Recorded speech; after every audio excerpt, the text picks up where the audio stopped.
Good evening, my people. Welcome back to my channel. This is your girl Mashola Gist TV. Kábíyèsí, ọ̀rọ̀ yìí ó wúwo láti sọ.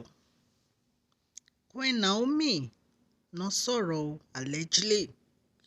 Wọ́n ní kábíyèsí wọ́n sọ fún àwọn wípé àwọn ò kí ń ṣe ẹni tí ó máa ń play ìfẹ́. Nígbà tí àwọn nídìí kábíyèsí, ìpè kábíyèsí ní àwọn ò nífẹ̀ẹ́, àwọn ò kí ń ṣe ẹni tó máa ń play ìfẹ́. Nípa àwọn ò ń ṣe ẹni tó ń play ìfẹ́ o. Wọ́n ní nǹkan tí kábíyèsí sọ fáwọn nìyẹn. Wọ́n ní kí wá ló dé nísìnyí tí kábíyèsí wá ń wá ìfẹ́ àwọn. Wọ́n ní kí kábíyèsí fi àwọn sílẹ̀ kó máa ṣe tiwọn. Ẹ̀yin èèyàn lé gist tèmi nìyí. If today is your first time on my channel, can you please go straight and press the notification bell? It is your girl, Mashola Gist TV. Mashola ló ń sọ̀rọ̀ o. I normally speak Yoruba on my channel and sometimes English. To my subscribers, I say thank you. God Almighty will bless you. Òkè òkè lọ́lá yín á máa lọ. Ọlá yín ò ní lọ ìsàlẹ̀ láíláí. Ẹ̀yin ènìyàn lé, ẹ jẹ́ ká jọ gbọ́ gist tèmi. Wọ́n ní Queen Naomi sọ fún kábíyèsí wípé àwọn máa rán kábíyèsí létí o tí kábíyèsí ò bá rántí mọ́. Ẹ̀yin aráalé, ọ̀rọ̀ kì í ṣẹ́kẹ́sẹ̀ ràgó. Queen Naomi ní kábíyèsí mú àwọn dání ní ẹ̀kẹ́. Wọ́n dẹ̀ sọ fún àwọn wípé àwọn ò kì í ṣe ọkùnrin tó nífẹ̀ẹ́.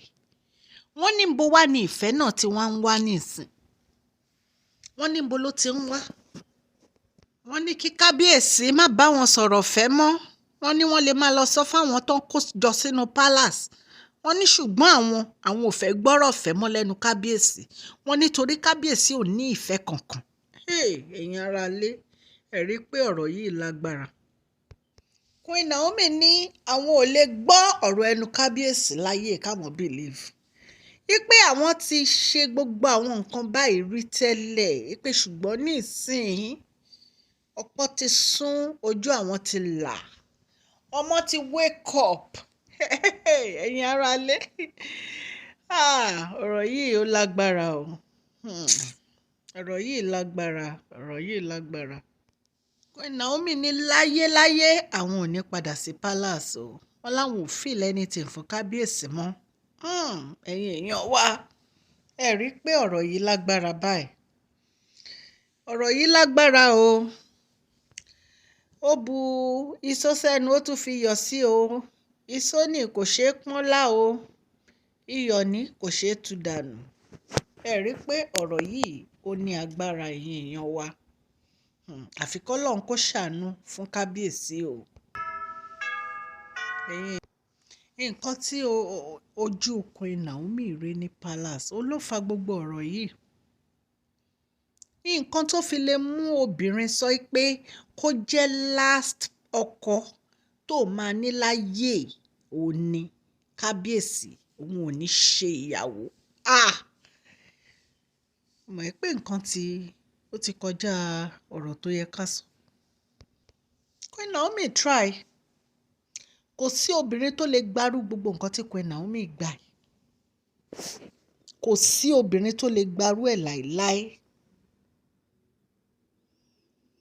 Queen Naomi struggle láti fi ìfẹ́ hàn kábíyèsí. Wọ́n fi gbogbo mind wọn, wọ́n fi gbogbo soul wọn fún kábíyèsí. Ṣùgbọ́n kábíyèsí ò ní ìtẹ́lọ́rùn lórí ọ̀rọ̀ Queen Naomi.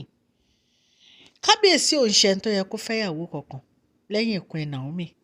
Because number one, Queen Naomi ò ń ṣàgbàlagbà, ọmọdé ni Queen Naomi.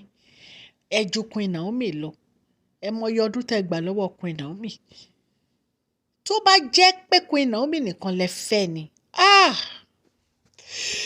ìjọba yín ò bá ti lágbára jù. Because you are just too compatible, both of you. Ṣùgbọ́n Queen Naomi ní ẹ mú ẹ̀kẹ́ àwọn dání, ẹ ní ẹ̀yin ò kí ń ṣe ọkùnrin tó nífẹ̀ẹ́. ọ̀rọ̀ yẹn lágbára kábíyèsí. Wọ́n ní ẹni tó ṣu ló gbàgbé, ẹni tó kò lè gbàgbé láéláé. Wọ́n ní ẹyin lọ̀rọ̀ tó bá ti bọ́ sílẹ̀ kò ṣeé kó mọ́.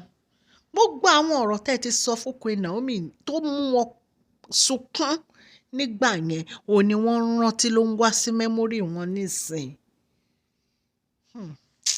Ó lágbára o. Ẹ wo gbogbo nǹkan tí kábíyèsí ti offer Queen Naomi. Wọ́n offer wọn nílé ní Canada, wọ́n offer wọn nílé ní Lekki. Kò sí nǹkan tí kábíyèsí ò offer Queen Naomi. Queen Naomi láwọn ò fẹ́ kankan, kí kábíyèsí fi àwọn sílẹ̀ pé freedom àwọn làwọn fẹ́. Ẹ̀yin èèyàn wa, ọ̀rọ̀ yìí lágbára because ojú Queen Naomi ti rí màbo. Ojú wọn ti rí màbo. Ẹ wo Tóbi tó ń sunkún torí 6 million naira the other day. Tó ń sunkún torí 6 million naira, odindi olórí ọba aládé. Ó lágbára o. Ojú Queen Naomi ti rí o. Ojú wọn ti rí. Dragging and wanting this woman. Queen Naomi ní àwọn ò ní padà wá sí palace o láyéláyé. Kábíyèsí ò dẹ̀ fi Queen Naomi sílẹ̀, ṣe ni wọ́n ń lé wọn kiri, ṣe ni wọ́n ń bẹ̀ wọ́n kiri, ṣe ni wọ́n fẹ́ bá wọn sọ̀rọ̀, wọ́n fẹ́ gbóhùn wọn. So ẹ̀yin èèyàn wa gist nìyí o.